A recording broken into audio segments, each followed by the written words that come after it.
The next thing that I'm going to do is let's go down and build the foundation. Let's choose that option here from our menu.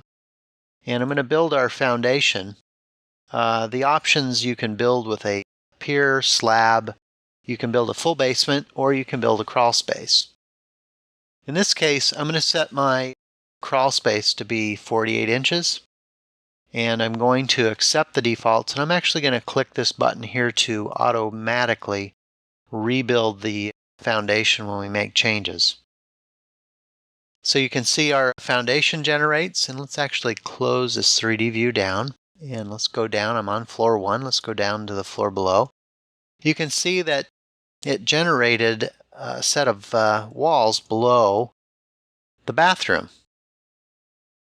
And one of the things that we did when I designed this wall, let's go ahead and open that up.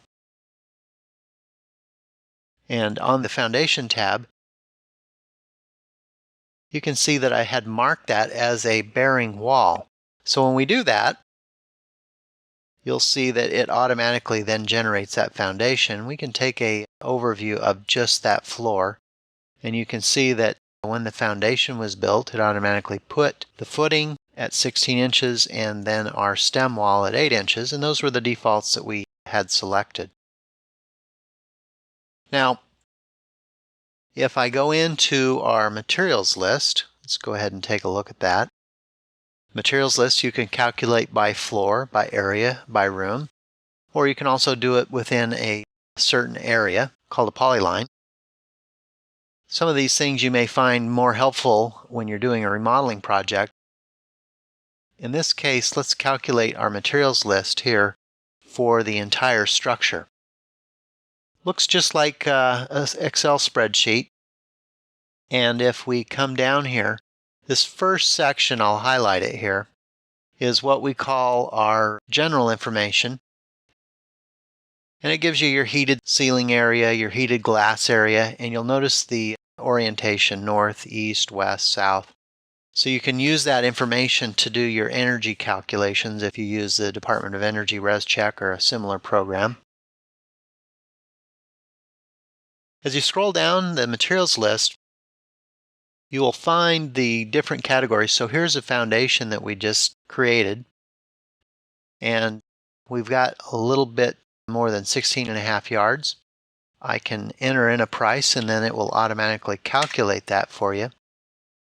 We don't ship with prices, but you can easily set up a master's list, and for those elements that you buy on a regular basis that you feel good about the price, you can just simply save that into that list, and it will calculate it for you. So if you come down in here, just in the foundation alone, you can see rebar, the footing that we have. Again, all you have to do is enter the price and it will automatically calculate it for you. Here's our subfloor. We don't have much of the framing done because we only did that custom element, and we will go back and do that framing.